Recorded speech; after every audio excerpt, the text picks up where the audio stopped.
Very well. Q family, like the video and subscribe to the channel to know everything about BARÇA.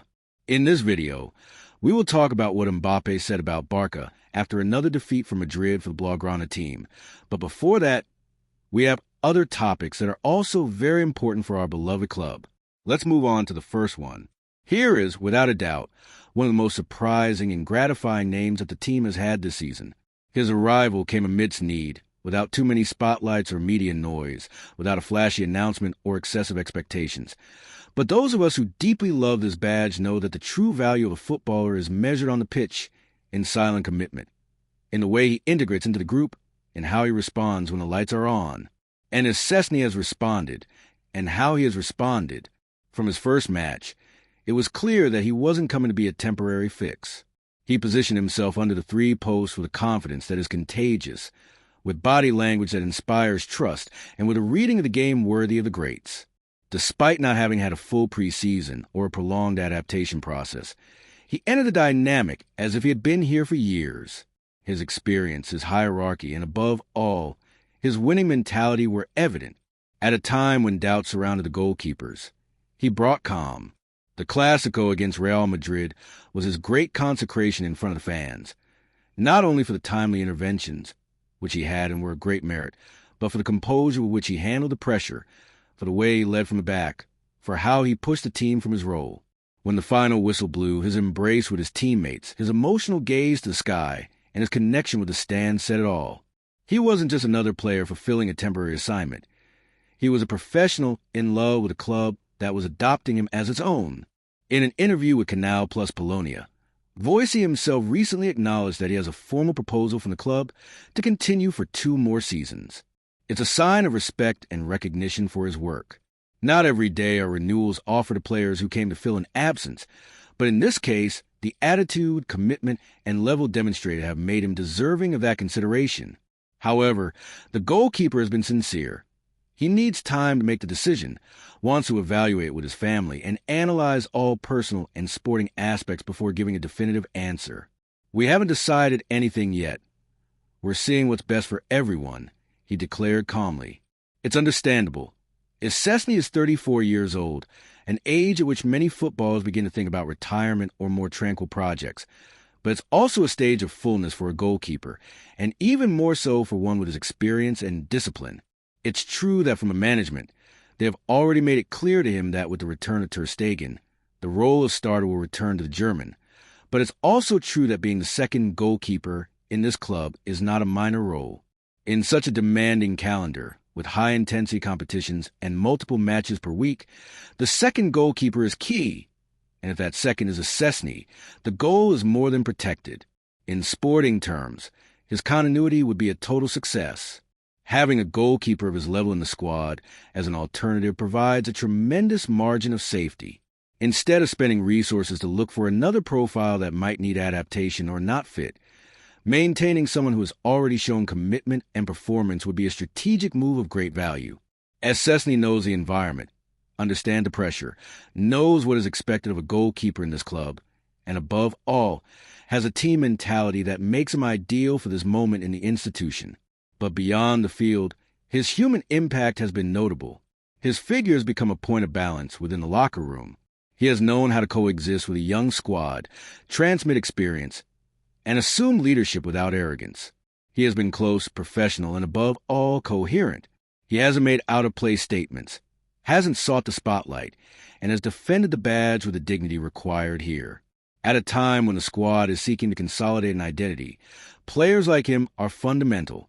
The final decision is his, and from absolute respect for his trajectory and his family, the Qs can only express what we feel. We want him to stay. We want to continue seeing his figure under the goal, his gloves flying to reach impossible balls, his directions from the area, his serene smile after a good save. We want to continue enjoying a professional of integrity who has known how to represent, like few others, the values of the club. Moreover, his permanence would allow the club's economic resources to focus on strengthening other positions. The goal with Ter Stegen and Szczesny would be perfectly covered. There would be no need to look for another goalkeeper or assume new risks in the market, and that, in times of budget restrictions and maximum competitive demand, is an incalculable advantage. It would be a sign of intelligent planning and respect for those who have already demonstrated their worth. Szczęsny, beyond the role he will occupy next season, has already earned a place in the emotional memory of the Kules. He has been an important part of a campaign full of obstacles, has responded when needed, and has left his mark in every match he played. Now everything is in his hands, but the door is open, the affection of the people is present, and the project led by Hansi Flick also wants him inside. Szczęsny has been more than a passing goalkeeper. He has been a story of overcoming professionalism and passion for well-played football. He has shown that he still has much to offer, that his physique is impeccable, and that his mentality is focused on competing at the highest level. If he decides to continue, it will not only be great news for the club, but also for all of us who appreciate football from the perspective of effort and respect for the colors. The ball is now in the Polish goalkeeper's court, but the fans have already taken a stand. We want him to stay, to continue being part of this family, to continue writing chapters in a story that can still have many pages of glory. And you, Kuhl fan, what do you think? Would you like to see Szczęsny continue in the team? Do you appreciate what he has brought in these months? Do you think his renewal would be a good decision? We want to hear from you, because in this club, feelings also count, because here every voice matters, and because a goalkeeper like Szczęsny, who has understood the soul of the club in so little time, deserves to know how much we want him to stay. Stay, Szczęsny, because the goal is also defended with heart, and that he has already shown to have an abundance. The second piece of news concerns a very important decision for our club. Honduran, the Colombian dream who could become the new number 9 for Barça, Flick's approval, Florentino's interest, and operation that is gaining momentum in the Blaugrana offices. Football doesn't wait, and even less so in the corridors of Barça, where the reconstruction of the sports project accelerates day by day. Despite the multiple economic limitations that have marked the last transfer markets, the club has demonstrated a huge capacity to detect accessible young talents with enormous potential. In this context, the name of Honduran, a 21-year-old Colombian striker, emerges strongly and could become the new offensive reference for the Kuhl team starting next season. The imminent departure of Robert Lewandowski, one of the most important names in the team over the last 2 years, has forced the sports management to act intelligently. The pole cycle at the club has been respectable, but time doesn't stand still, and Barça needs to rejuvenate its attack with players who bring not only goals but also energy, mobility, a hunger for glory, and a physical profile that fits the new style that Hansi Flick wants to establish. In this sense, the recruitment of Duran doesn't just respond to an immediate need, but is part of a medium and long-term vision. Honduran is not unknown to European football. After his time in MLS and his subsequent arrival in Saudi football, the Colombian has shown that he is what it takes to succeed on the big stages. However, his time at Al Nassr did not meet the player's sporting expectations. Despite being part of a team full of international stars, Duran has expressed to his closest circle that he needs to compete in a more demanding league, where he can evolve as a footballer and reach his maximum potential. Barça, aware of the situation, has initiated contacts with his agent to study a possible incorporation. Far from seeming utopian, the operation is charged with realism and concrete possibilities. The player's own entourage has openly stated that his intention is to leave Saudi Arabia and that he looks very favorably on his arrival in the Spanish league, especially at the club of his childhood dreams. John isn't coming to Barcelona for money. He's coming for the history, for the greatness, for his childhood dream. He is ready to lower his salary, adapt to the club's conditions, and work like never before to triumph with this jersey, declared one of his representatives in a recent interview. This is not just a moving story, but also an intelligent sporting choice. Flick, who is already working closely with the sports management in planning the 2025 to 2026 team, has given the green light to the operation. For the German coach, Duran represents that striker who can press high, stretch the team, participate in the build-up, and at the same time have a physical presence in the opponent's area. Flick doesn't want a static number 9 or a media figure. He wants a functional attacker, young, hungry to prove himself, and with a desire to grow in a competitive environment, and Duran fits perfectly into this description. In parallel, it is known that Florentino Perez, from the management of the eternal rival, has been sounding out names to strengthen the striker position, and yes, the name of Duran has also been heard in Valdebebas. But while Real Madrid observes and evaluates, Barça acts. This is a difference that could mark the destiny of the Colombian player. In the Blaugrana offices, they don't want to miss this opportunity. A reasonable investment, an assumable salary, and enormous potential. According to various sources, Duran's departure from Al Nassr could be finalized for an amount close to 15 million euros, a sum perfectly assumable for Barça if certain sales are finalized and salary mass is freed up with departures like that of Lewandowski or another player from the current squad who doesn't fit into Flick's plans. Additionally, the player would arrive ready to sign for 5 seasons, which would allow the club to build a new attack around a young player with a great margin for improvement.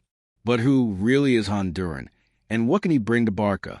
We're talking about a striker with impressive physical power, a great stride, good aerial play, and who isn't afraid of contact.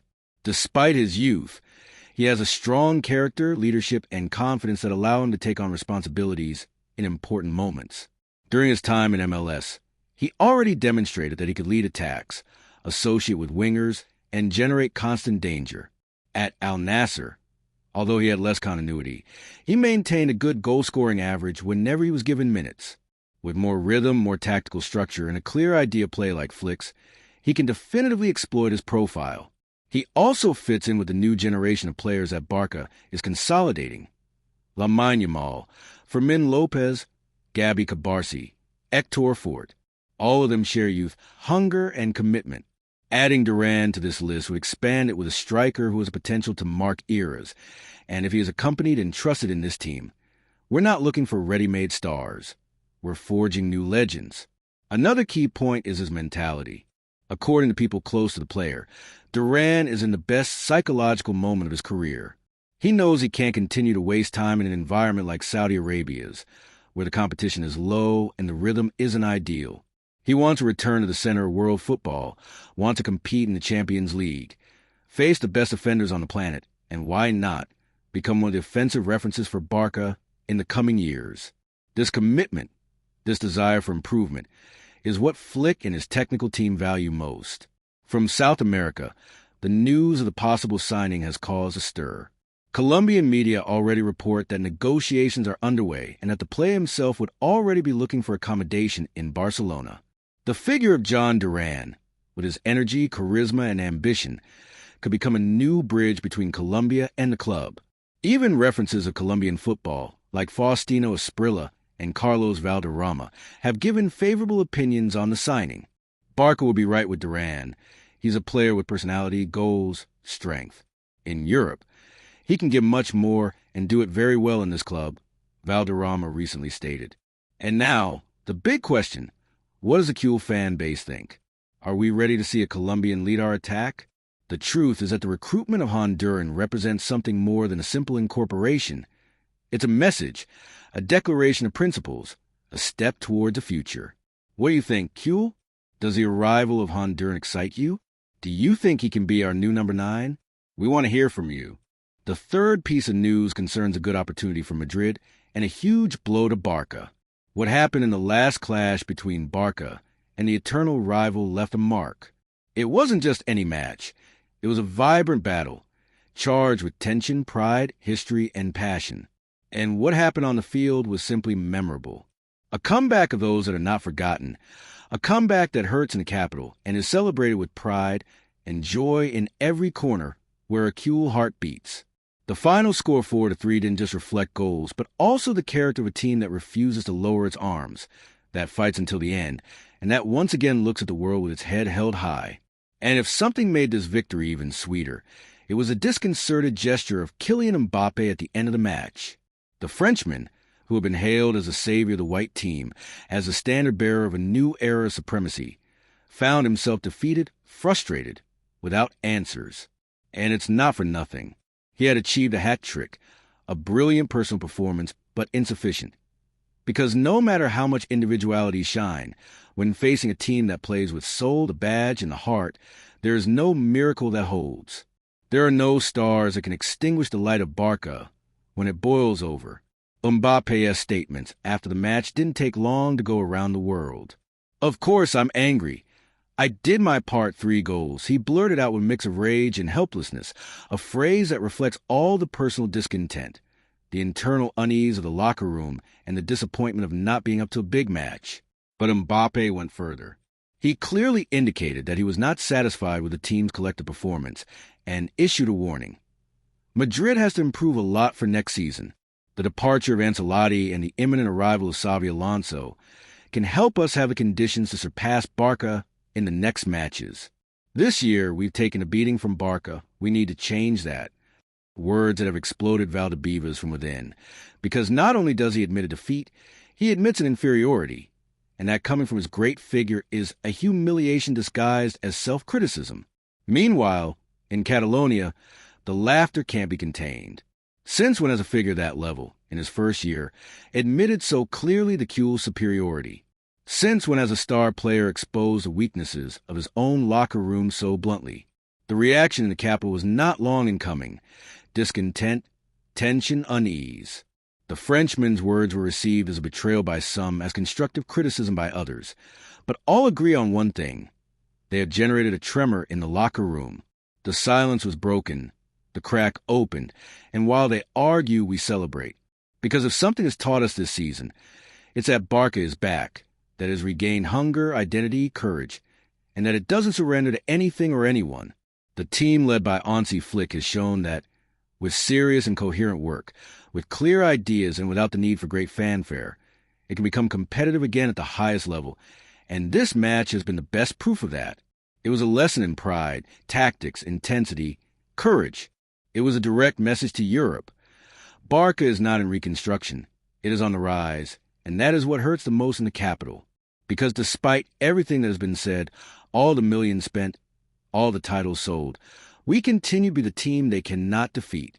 And of course, seeing Mbappé discomposed, disarticulated, hurt is priceless. He arrived in Spanish football as the most awaited, the most desired, the most feared, and in his first big test, he came up against a wall called Barça, a wall that doesn't crumble, that isn't afraid, that doesn't flinch, a wall that at times was poetry in motion. Because yes, the Frenchman scored 3 goals, but Barça made history, and that is what will be remembered. For years, we Cuels have had to endure the media noise, the arrogance of those who thought they had it all won, the headlines announcing the end of the cycle. But this match was a punch on the table, a shout. We are here. We haven't been buried. We haven't been defeated. We have risen. And every time we are underestimated, we respond with football. Mbappé says they need to change things to be able to compete, but we are already doing it. We have moved from discourse to action, and that hurts more than any words, because there is nothing that angers a rival more than seeing a reborn Barça confident, strong. Seeing that despite their millions, their headlines, their signings, we continue to dominate the big moments, and not by luck, but by merit. And now, Cuels, I throw you a question. What do you think of what Mbappé said? Do you think his words are recognition, surrender, an excuse, or do they simply reflect the despair of someone who promised much and couldn't deliver? Either way, one thing is certain. His words are music to our ears, because when the enemy recognizes the strength of Barça, it's because we're doing things well, very well. This year, as he himself said, they have taken a beating, and not just a defeat on the scoreboard. They have taken a mental, moral, institutional beating, because the image they have left is that of a team that doesn't know how to respond when demanded, that collapses when Barça presses, and that, Cuels, is a victory that goes beyond the 90 minutes. And while they make plans for next season, we enjoy the present. While they wait for Xabi Alonso as the Messiah, we trust in Flick, who has already begun to leave his mark. While they dream of a better future, we are building it match by match, comeback by comeback, goal by goal. So let's raise our glasses, Cuels, because we have won more than a match. We have regained respect. We have regained hope. We have reminded the world who we are, and we have made it clear that no matter how many goals Mbappé scores, no matter how many signings they make, no matter how many promises they sell, there is no one to stop Barça when it plays with soul. Visca el Barça, always, and let them keep talking. We keep winning. Leave us your opinion in the comments.